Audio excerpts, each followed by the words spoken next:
구약성경 444페이지에 있습니다. 사무엘상 21장 1절부터 15절까지 함께 교독하도록 하시겠습니다. 다윗이 노베 가서 제사장 아히멜렉에게 이르니 아히멜렉이 떨며 다윗을 영접하여 그에게 이르되 어찌하여 네가 홀로 있고 함께하는 자가 아무도 없느냐 하니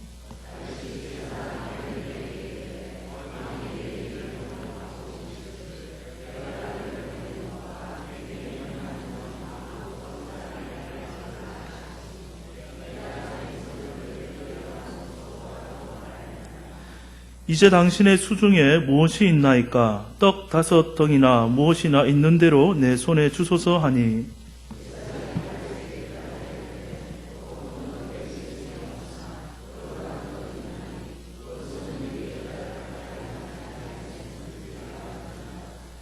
다윗이 제사장에게 대답하여 이르되 우리가 참으로 3일 동안이나 여자를 가까이 하지 아니하였나이다. 내가 떠난 길이 보통 여행이라도 소년들의 그릇이 성결하겠거든 하물며 오늘 그들의 그릇이 성결하지 아니하겠나이까 하매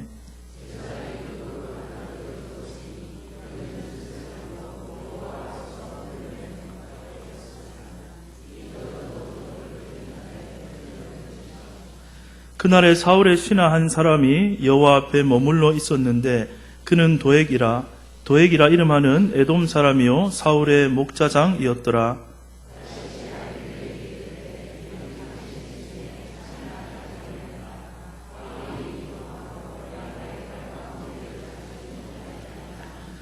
제사장이 이르되 내가 엘라 골짜기에서 죽인 블레셋 사람 골리앗의 칼이 보자기에 쌓여 에봇 뒤에 있으니 내가 그것을 가지려거든 가지라. 여기는 그것밖에 다른 것이 없느니라 하는지라. 다윗이 이르되 그 같은 것이 또 없나니 내게 주소서 하더라.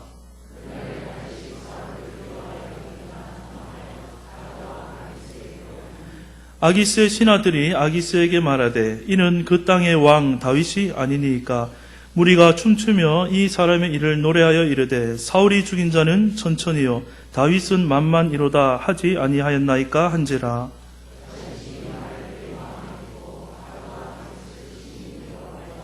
그들 앞에서 그의 행동을 변하여 미친 체하고 대문짝에 그적거리며 침을 수염에 흘리매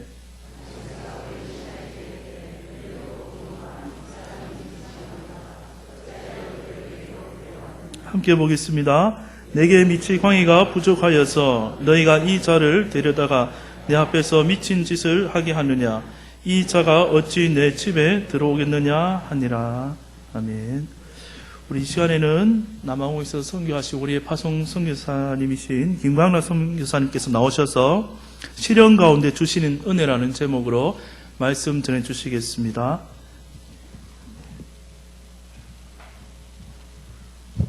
할렐루야. 반갑습니다. 남아프리카 공화국의 제일 큰 종족이 줄루 종족입니다. 인구 5,500만 명 중에 흑인이 한 5천만 명 되는데 그 중에 한 60%가 줄루족입니다. 줄루족의 언어로 여러분한테 인사를 한번 들어보겠습니다. 사보나 군사니 스코나 야자불라 구콰지 시아봉가. 아프리카 말처럼 들렸습니까? 문안 인사를 드리는 것입니다. 줄루족 언어도 잠깐 제가 사용하고 또 그 다음 최대 종족이 쪼아나 수투족 이런 언어들 가지고 흑인들한테 인사를 하면 우리 흑인 목회자들이 막 웃으면서 이제 마음을 활짝 열어주고 제가 무슨 말을 하더라도 아멘하고 반응을 해줍니다. 그래서 잘은 못하지만 이제 부족 언어를 이렇게 익히고 있습니다. 주님의 이름으로 또 문안을 드립니다. 오랜만에 또 뵙습니다. 내일부터 일주일 동안 이제 한동대에서 전 세계에 사역하는 선교사들 모여서 이제 선교사 대회가 있어서 부득이하게 이렇게 급히 이제 들어오게 되었는데 이제 들어와서 또 여러 성도님께 인사드리고 또 가게 되어서 또 기쁘게 생각합니다. 한국에 들어올 때마다 점점 좀 낯설어지는 것 같습니다. 좀 제가 이방인이 된 것 같은 그런 느낌이 이제 한국에 들어올 때마다 더 강해지는 것 같네요.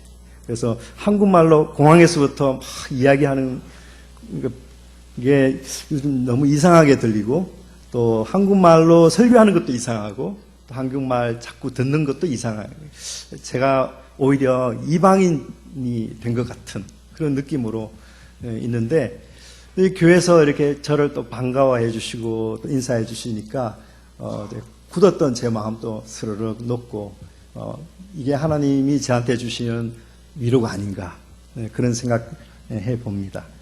너무너무 감사하고, 또 아멘교회 올 때마다 큰 힘을 얻고 돌아갑니다. 아멘교회 34주년 진심으로 제가 축하를 드립니다. 이 범호동 땅은 참 제가 잘 아는 곳입니다. 경신중학교, 덕원고등학교를 제가 다녀가지고 여기 허허벌판이었을 때 가방 메고 83번 버스 종점, 황금동 종점에서 내려서 산을 넘고 학교로 가서 이제 날아다니는 꽁을 보면서 제가 공부하고 했던 그런 기억이 있습니다. 대학교 경대 1학년 때 제가 여기 아멘교회가 저기서 시작되었는데, 제가 학교 다닐 때는 없었는데 대학교 1학년 때 또 아멘교회가 시작되었고, 그래서 아멘교회 올 때마다 제가 이곳에서 중학교 때 처음 예수님 제가 만나고 성령의 불 받아가지고 뜨겁게 신앙생활하고 있었을 때 그런 기억들이 여기 올 때마다 자꾸 새롭게 생각이 납니다. 그런 잊혀졌던 기억이 생각나는 것 자체가 저한테는 큰 은혜 같아요. 그때는 뭐 영어 학원도 없었고, 뭐 가난한 시절이라 그런 교과서도 없었던, 참고서도 없었던 시절이었는데, 에센스 영어 사전 그 하나만 가지고 그 사전을 외우고, 통째로 외우고, 성문종합 영어 그냥 그 한 권 통째로 외우고, 그 단어 한 가지 외우면서 이 단어로 내가 설교하는 그런 환상을 가지고 즐거워하면서 기뻐하면서 이 길을 가방을 메고 다녔던, 그래서 걸어 다니기도 하고, 저희 집은 저기 효목동에 있었습니다. 효목동까지 걸어 다니기도 하고 자전거 타기도 하고 또 버스로 통화하기도 했던 그런 시절이 잊혀졌는데, 여기 올 때마다 생각이 나니까 아멘교회 오는 것 자체가 저한테는 큰 부흥입니다. 제 심령이 부흥되어서 돌아가는 것 같아서 하나님께 감사를 드립니다. 여기 한국에 오니까 참 덥고 습한데, 거기는 남반구라 제가 사는 곳은 겨울철입니다.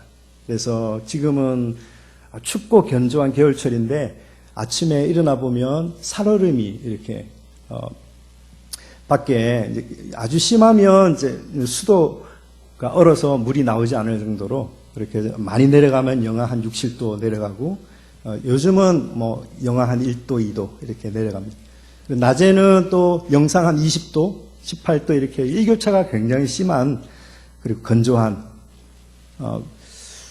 곳입니다. 그래서 해발 한 1,400m 정도 지역이라, 또 오래 살다 보니까 이 면역력이나 또 이런 면역기관에도 영향을 주는 것 같고 익숙합니다. 그래서 아프기도 하고 또 다 낫기도 하고 하나님 은혜 가운데 이렇게 살고 있습니다. 또 한국에 올 때마다 점점 이렇게 낯설어지는 느낌도 있지만, 또 한편으로 부담도 계속 됩니다. 기쁘고 좋아야 되는데 부담도 되고, 한국의 그런 여러 가지 정치 경제 상황을 들으면서 또 부담도 있지만, 또 저희 살아계신 저희 부모님이 야, 한국에 들어올 생각 없냐, 한국에서 목회할 생각 없냐, 제가 들어올 때마다 그런 말씀을 하셔가지고 한국에 들어오는 것 자체가 저한테는 큰 부담입니다. 많은 분들이 노후에 어떻게 하면 편안하게 살까 이렇게 생각하는데, 좀 그런 생각 자체가 저한테는 도전이 되지만, 또 한편 마음으로는 남은 생애를 선교지에서 의미 있게 내 삶을 드리는 것이 참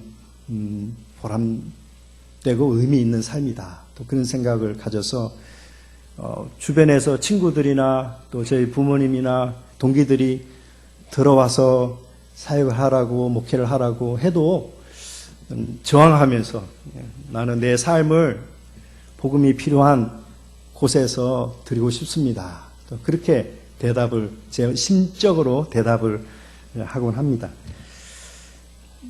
어떻게 사는 것이 편안한 삶인가 보다는 남은 생애를 의미 있게 보람 있게 그렇게 살다가 하나님 앞에 서고 싶은 소망을 가진 아주 이름 없는 그런 평범한 선교사입니다. 말씀을 전하기 전에 제가 하는 사역을 잠시 또 보고를 드리고 또 말씀을 나누기 원합니다. 제가 하는 사역은 현지 목회자들 훈련시키고 교육하고 세우는 지도자 훈련 신학교 사역을 하는 것입니다.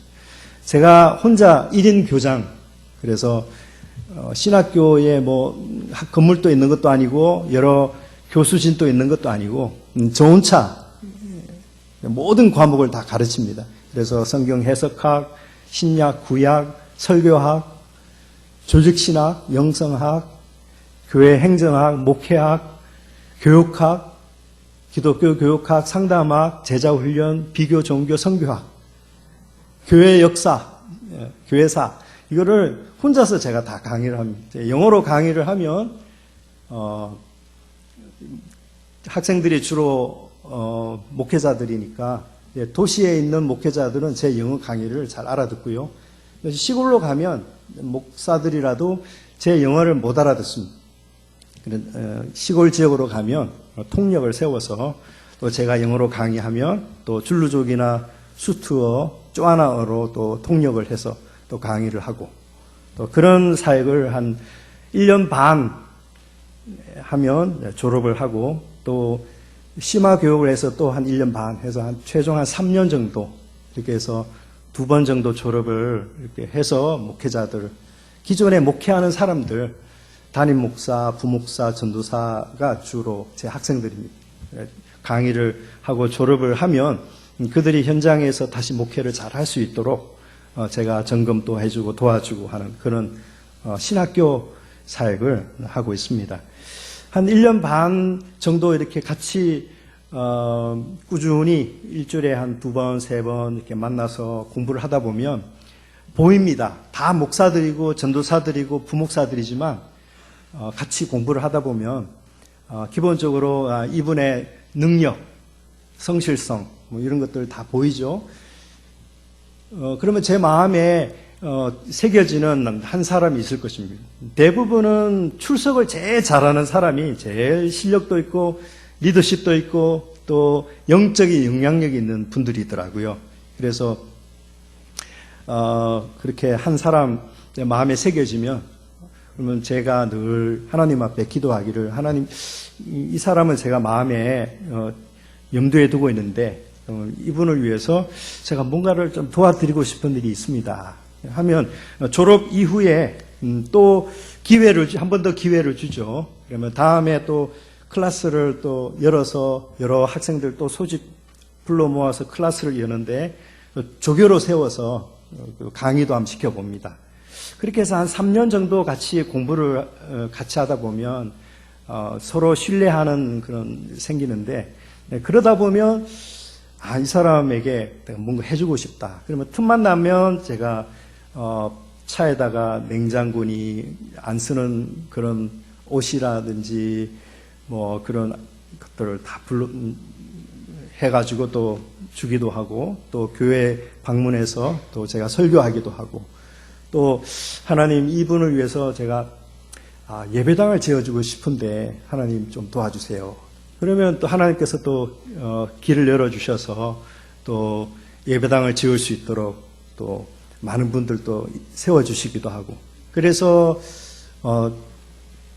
작년 8월에는 또 아멘교회 또 많은 집사님 성도님들의 기도와 또 후원 덕에 또 교회를 또 세워서 코코시라는 그 작은 마을에서 제가 3년을 이제 사역했는데 그곳에서 처음으로 벽돌로 지어진 그 예배당을 세워지게 되었고, 한 30명 출석하는 교회가 지금 한 100명 정도 출석, 1년 만에 거의 3배 이상 출석하는 교회로 또 성장했고, 그 지역에, 그 마을에 아주 중요한 그 복음의 교두보가 되어서 쓰임받고 있고, 그 담임 목사님이 샘 은찌마네라는 그 목사님인데, 저랑 같은 동갑이고, 3년 동안 사역할 때 한 번도 결석 안 하고 지각 안 하고 했던 그런 성실함을 보고 제가 이렇게 마음에 소원을 두고 기도했는데, 내가 이제 마음에 염두에 두는 사람은 이렇게 하겠다 그러면 사람들이 벌떼같이 모여듭니다. 그러니까 그런 거를 절대로 비밀로 해야 됩니다.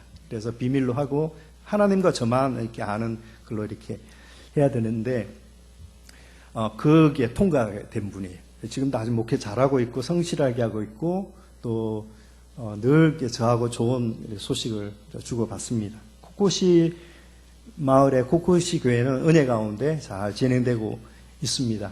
그 마을에 떠나서 저는 꾸종이라는 그 다른 마을, 한 시간 정도 차로 이동하는 그런 또 다른 흑인 마을에 제가 사역을 지금 해오고 있는데, 한 4년째 지금 그만두고 다른 마을에 들어가서 개척해야 될 지금 때가 됐습니다.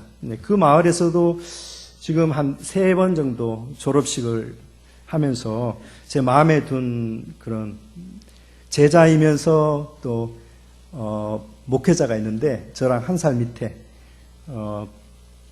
조슈아 몰로코라는 그 흑인 목사님 있습니다. 그래서 이분을 위해서 뭘 해주고 싶은 것이 있는데 하나님 도와주세요 하는데, 모르겠습니다. 하나님 어떻게 하실지. 그냥 하나님이 연결시켜 주는 대로 좀 할 거고, 건축은 제 수사역이 아니니까 그냥 하나님께만 맡기고 이렇게 기다리고 있습니다. 이 마을에서 제가 한 4년째 하면서 아주 놀라운 변화가 있었는데, 거기 뭐 교단도 다르고 서로 배경도 다른 목회자들이 교회 목회자 연합체가 구성되어서 우리 서로 힘을 합쳐서 한 30명, 40명 그런 작은 교회 그 목회자들이 합쳐서 연합 우리 행사를 하자, 그런 취지로 연합 행사가 잘 이루어지고 있는 일이 참 놀라운, 제가 보기에는 놀라운, 여기 목회자들 서로 시기하고 질투하고 분쟁, 분열되는 게 참 많은 곳인데 참 서로 연합하는 그런 모습들이 제가 다녔던 그 마을에 일어나고 있는 것을 보니 너무너무 기쁘고 감사하게 되어서, 여기에서 내가 뭔가를 해주고 싶은데 기도만 할 따름인 것입니다. 그래서 꾸종이라는 마을에 연합회가 지금 구성되어서 목회자들이 서로 연합해서 이렇게 행사를 하고 있다. 지난 3월 23일 정확하게 19명의 제가 가르친 그 목회자들이 이 마을에서 이제 3번째로 졸업식을 하게 되었습니다. 그래서 하게 되고, 사진을 제가 다 촬영했는데 컴퓨터가 고장이 나는 바람에 준비를 못해요. 다음에 준비하는 대로 메일로 보내드리겠습니다. 돌아가면 8월 첫 주에 제가 다시 목회자를 클래스를 제가 다른 마을로 간다고, 나 붙잡지 말라고 하는데 공부를 더 하고 싶다고, 말씀 공부하고 싶다고 요청이 계속 들어와가지고 제가 차마 그래서 그러면 성경 한 권만 하자. 그래서 15명 정도가 지금 신청을 받은 상태고, 요한계시록을 제가 넉 달간의 과정을 통해서 공부를 해보자. 그래서 요한계시록 공부가 목회자들 대상으로 공부가 8월 첫 주부터 12월까지 이렇게 이어질 예상으로 있습니다. 그 이후에는 이제 또 다른 새로운 마을에 내년에는 들어가서 또 개척을 하고 목회자들 클래스를 새롭게 오픈하고 하는 그 훈련을 하고 하는 일을 하게 되는데, 이 개척이 3, 4년마다 계속 반복되니까 좋은 점은 제가 타성에 젖지 않게 되어서 좋은 점은 있습니다. 늘 한 마을에 10년 이렇게 다니면 나도 모르게 타성에 적기 쉬울 텐데 3, 4년마다 늘 낯선 땅에 들어가서 나 누군데 하면서 또 이렇게 공부할 생각 없느냐 자꾸 이렇게 때로는 성공하기도 하고 실패하기도 하고 하는데 이 개척하는 것이 정말 하나님의 은혜가 아니면 쉽지 않은 것이라 여러분의 기도가 또 필요합니다. 아까도 말씀드렸지만 기후가 해발이 높고 또 일교차가 심하고 해서 면역 체계에 많이 영향을 주는 것 같아요. 오래 살다 보니까. 그래서 항상 건강을 위해서 또 장거리 여행이 많은데 아주 심할 때는 하루에 1000km씩 일주일 동안 6,000km, 5,000km를 운전해야 해도 가끔 있습니다. 안전을 위해서 항상 기도를 부탁을 드립니다. 사역 보고는 이와 같이 마무리하고요. 오늘 주신 말씀 가지고 시련 가운데 주시는 하나님의 은혜라는 제목으로 또 말씀을 잠시 나누겠습니다. 길게 하지 않겠습니다. 설교를 짧게 하는 자는 복이 있나니 다음에도 청빙을 받을 것이요. 설교를 길게 하면 다음에 청빙 받을 기회가 전혀 사라지는 거죠. 잘 알고 있습니다. 오늘 또 재직회도 있고 교육위원회도 있습니다. 우리가 살아가면서 크고 작은 고난과 시련이 없는 사람 없습니다.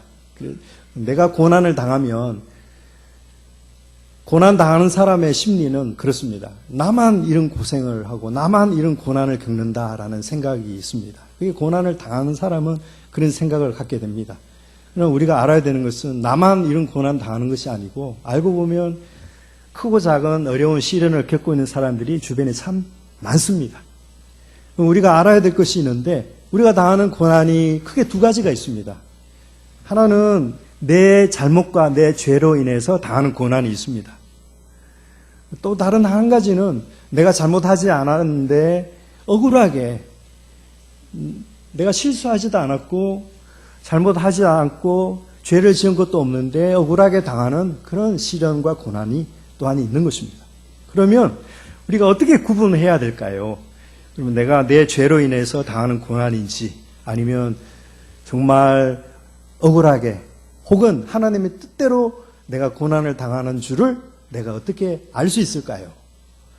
그것은 오늘 읽은 이 성경 본문이 우리에게 말씀해 주는데 우리가 당하는 시련 가운데 하나님께서 베푸시는 특별한 은혜가 있는 것입니다.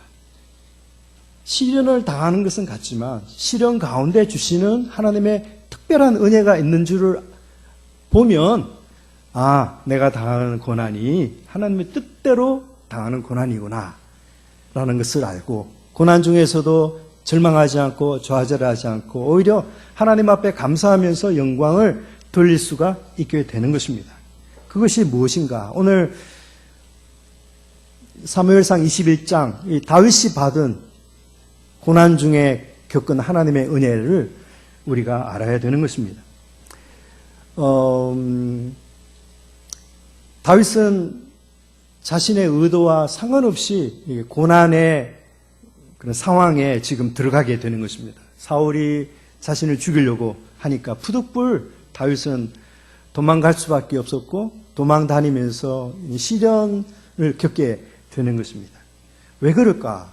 다윗이 잘못한 것이 있을까? 다윗이 무엇을 잘못했을까? 없습니다. 하나님이 다윗을 낮추시기로 결심하신 것입니다. 하나님이 다윗을 연단하시기로 결심하셔서 그렇게 하신 것입니다. 하나님의 방법은 어떤 사람을 높이기 위해서 반드시 낮추시는 것입니다. 깊이 연단하시고 낮추시고 훈련하시고 아주 낮은 그 바짝 기게 만드신 그 단계를 거치게 한 다음에 그를 높이시고 그를 사용하시는 것입니다. 깊이 낮추시는 것만큼 하나님께서 높이 드시는 것이죠. 마귀의 방법은 정반대입니다. 지옥에 떨어뜨리기 위해서 한참 높이는 거죠. 한참 올라가게 만드는 것입니다. 그 다음에는 일어설 수 없게끔 회복할 수 없게끔 낮춰버리는 것이죠. 그게 마귀의 방법입니다. 하나님의 방법은 높이시기 위해서 깊이 낮추시는 그런 연단의 과정이 있는 것입니다. 이와 같이 하나님의 뜻대로 연단을 받는 자들은 반드시 그가 연단을 받는 과정 속에서 받는 특별한 은혜가 있다는 것을 우리는 깨달아야 되는 것입니다. 그것이 무엇일까요? 첫째, 오늘 1절에서 6절 말씀에 보면 제사장들만이 먹는 그 특별한 음식을 다윗과 다윗의 일행이 먹었다. 그런 내용이 있습니다. 거룩한 떡, 하나님께 바쳐지는 이 진설병, 성소의 우측에 분향단 맞은편에 있는 우측에 하나님 앞에 늘 진설해 놓는 그런 진설병, 이 떡은 제사장들만 먹을 수 있는 거룩한 음식이었습니다. 그런데 이 음식을 다윗과 그 일행이 먹었다는 것입니다. 이게 무엇이냐? 특별한 그런 음식을, 이 거룩한 음식을 이 다윗과 다윗의 일행이 먹었다. 하나님께서 그들을 보살피고 계신다는 확실한 증거죠. 아무나 먹을 수 있는 음식이 아닙니다. 제사장들만 먹을 수 있는 음식을 도망 다니던 다윗과 다윗의 일행이 먹었다. 하나님은 제사보다는 긍휼을 원하시는 분이십니다. 그래서 배고파 굶주려 있는 그런 다윗 일행에게 이 제사장들만이 먹는 이 거룩한 음식을 주는 것을 하나님께서 허락하신 것이죠. 그 하나님의 뜻을 이 제사장 아히멜렉이 잘 깨달았고 또 거룩한 음식을 나눠 주었던 것입니다. 우리가 살아가면서 고난을 겪을 때 제일 일반적으로 받는 고난이 뭐냐면 궁핍의 연단입니다. 내일 먹을 것이 없습니다. 오늘 먹을 것이 다 떨어졌습니다. 내일 뭘 먹지? 그런 고민. 넓게 말하면 우리 아이들 등록금을 내야 되는데 등록금이 없습니다. 이 등록금 못 내면 그냥 학교 그냥 나와야 됩니다. 그런 상황. 월세를 내야 되는데 월세가 없습니다. 이런 상황 속에서 희한하게 하나님께서 공급해 주시는 그 은혜, 이것은 하나님의 뜻대로 연단을 받는 사람들만이 경험하는 은혜인 것입니다. 이러한 것을 보고 하나님께서 나와 함께 하시는구나, 이런 것들을 우리가 깨닫고 고난 중에서도 원망하지 않고 하나님께 영광을 돌리면서 견디면서 살아갈 수 있는 것입니다. 이러한 은혜가 없으면 어떻게 될까요? 사람들은 하나님 원망하고 불평하고 그래서 죄를 짓고 하면서 점점 나락으로 떨어져 나가는 것입니다. 그러나 이러한 은혜를 경험하는 사람, 이 은혜를 깨닫는 사람은 고난 중에도 하나님께 감사와 영광을 돌리는 것입니다. 여러분 삶 속에 이러한 은혜가 있습니까? 혹은 있었습니까? 그런 것들을 떠올려 보면서 하나님께 감사하는 것이죠. 특별하게 공급하신 은혜. 저의 집은 이 아멘교회가 여기 세워질 때 저희 집은 저기 효목동 완전 반지하도 아니고 완전 지하에서 그 단칸방 완전 지하에서 5 식구가 살았습니다. 저희 아버님은 몸을 다치셔서 노동력이 없으시고 아무도 저희 어머님도 무직이시고 저와 제 남동생 저기 경대 나왔고 여동생도 여기 계대 나오고 교회에서는 다 이제 저희 가정을 보고 이상하다. 아무도 돈 버는 사람이 없는데 어떻게 대학을 다 들어가고 나오고 하지? 저 가정은 기적의 가정이다. 그런 말을 들을 정도였습니다. 아무도 돈 버는 사람이 없는데 다 대학 나오고 그런 시절이었습니다. 하나님의 은혜로 그 고난의 시절을 견디는 것이죠. 두 번째는 보자기에 쌓인 골리앗의 칼입니다. 여기 오늘 본문 7절에서 9절 말씀 보시면 이 제사장이 다윗에게 보자기에 쌓인 골리앗의 칼을 줍니다. 이 칼은 골리앗의 칼이었습니다. 근데 이 칼이 다윗에게 어떤 의미가 있었을까요? 다윗이 물맷돌 하나로 이 골리앗을 쳐서 쓰러뜨렸던 그 기억. 골리앗의 칼이 그것을 기억하게 해주는 것이죠. 여러분, 이 칼 자체가 굉장한 무기가 된다, 그것은 아닙니다. 그러나 보자기에 쌓여있는 이 골리앗의 칼을 볼 때마다 다윗은 생각했을 것입니다. 과거에 어렸던 나를 하나님께서 들어 쓰셔서 골리앗의 강력한 장군이었던 골리앗을 쓰러뜨렸던 그때 나를 쓰셨던 하나님, 그 하나님을 생각나게 해주는 것이 바로 골리앗의 보자기에 쌓인 칼이었죠. 여러분, 우리가 시련 가운데 살아가다 보면 하나님을 잊어버리고 또 하나님 은혜도 잊어버리고 점점 죄악 세상으로 빠져가기 쉽습니다. 그럴 때 나를 붙들어주는 것이 뭐냐면 하나님께서 나를 사용하셨다는 그 과거의 그 추억, 그 기억, 그 기억을 회상하게 해주는 하나님의 능력입니다. 이게 은혜이죠. 아까도 제가 말씀드렸지만 제가 아멘께 올 때마다 제가 가방 메고 단어 외우면서 이렇게 성령 충만, 기쁨 충만해서 다녔던 그게 막 생각이 나는 것입니다. 그래서 그때는 도보로 효목동까지, 범어동의 효목동까지 걸어 다녔던 제가 이제는 차를 타고 올 때마다 그게 생각나니까 이게 제게는 부흥인 것입니다. 심령 부흥. 여러분, 하나님이 함께 하셔서 나를 사용하셨던 그 기억,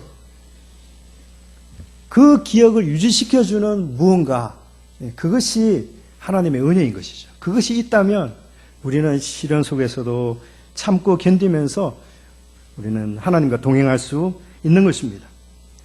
세 번째는 오늘 10절에서 15절까지 보시면 다윗의 생애 흑역사라고 할 수 있는 장면이 있습니다.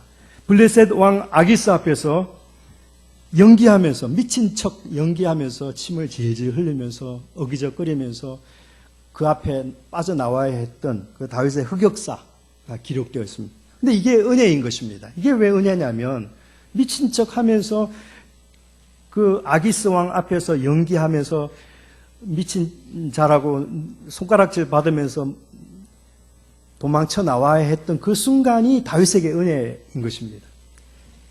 여러분, 이 사건 직후에 다윗은 하나님을 찬양하는 놀라운 시편을 기록하는데 시편 34편입니다. 여러분 집에 가셔서 34편을 한번 읽어보시면 이 다윗의 심정, 아기스 왕 앞에 침을 질질 흘리면서 연기하면서 탈출하다 도망치다시피 하면서 나왔던 그 다윗의 마음속에 수치심과 부끄러움으로 가득 찬 것이 아니라 하나님을 찬양하고 감사하고 하는 그 기쁨과 감사가 가득 차 있다는 것을 보여주는 것입니다.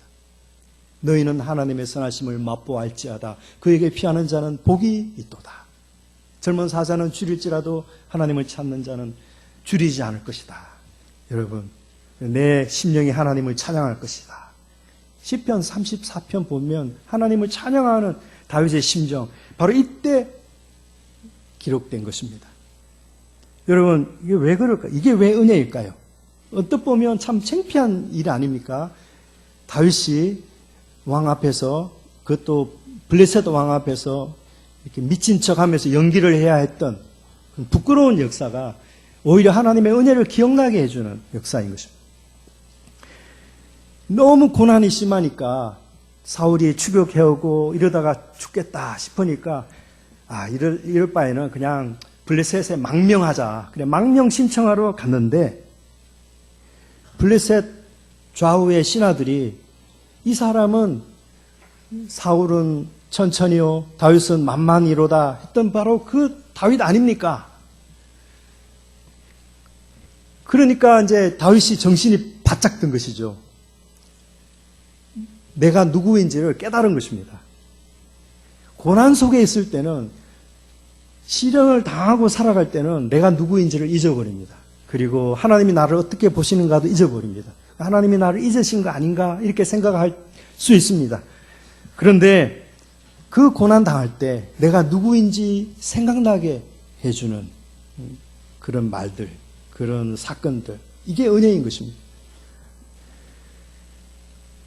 그래서 다윗은 깨닫게 됩니다. 내가 누구인가. 그걸 깨달은 것이죠. 나는, 사울은 천천히요, 다윗은 만만히로다. 바로 그 사람이 바로 나구나. 하나님이 나를 그렇게 보고 계시구나. 저 원수들도 나를 그렇게 보고 있구나. 나를 두려워하는 것은 저 사울도 나를 두려워하고 있고 저 블레셋 사람들도 나를 두려워하고 있구나. 모든 사람이 나를 두려워하고 있는 그런 사람이구나. 하나님이 나를 그렇게 준비시키고 계시구나. 이거를 이 연기하는 순간에 깨달은 것이죠. 이게 시련 가운데 다윗이 받은 하나님의 은혜인 것입니다. 여러분, 그렇기 때문에 시련 가운데서도 다윗은 죄악 세상으로 떨어지지 않고 여전히 하나님과 겸손하게 동행할 수 있는 힘을 갖게 되는 것이죠. 이것이 시련 가운데 오늘 우리에게 주시는 하나님의 은혜이기도 하는 것입니다. 사랑하는 우리 아멘교회 성도 여러분, 하나님의 이 은혜를 우리가 항상 기억하고 붙잡고 의지하고 사십시다. 그리고 그 은혜를 기억하고 어떤 상황 속에서도 불평 원망하지 말고, 여러분 선교지에서 10년, 11년째 살아보십시오. 크고 힘든, 한국에서 상상도 못하는 그런 일들 많습니다. 강도의 위협, 도둑의 위협, 치안, 그런 것들 속에서 하나님의 은혜가 아니면 언제든지 포기하고 싶은 생각이 들 순간이 많습니다. 하나님이 주시는 이 은혜가 있기 때문에 항상 기뻐하고 감사하고, 지금은 그곳이 더 치안이 어렵고 늘 미세먼지 없다는 것 외에는 별로 자랑할 것이 없습니다. 밤에 나오면 청명한 밤하늘에 쏟아지는 은하수를 날마다 보는 것, 그거 외에는 별로 내세울 것이 별로 없습니다. 늘 조심하고 신경 쓰고 스트레스도 많고 긴장해야 될 것도 많습니다. 늘 크고 작은 재정적, 경제적, 영적, 사회적 그런 공격이 늘 있고 조심해야 될 것이 많습니다. 그런 가운데서도 항상 감사하며 살 수 있는 것은 다윗에게 주셨던 이러한 하나님의 은혜와 같은 그 은혜들이 있는 것이죠. 그 하나님, 우리의 하나님이시고 지금도 살아계신 하나님이시고 저만 아니라 지금도 하나님의 뜻대로 연단을 받으며 고난 중에 살아가는 모든 하나님의 자녀들에게 동일하게 주시는 하나님의 은혜인 것이죠. 이 은혜로 사시는 우리 아멘교회 성도들 되시기를 우리 예수님의 이름으로 축원드립니다.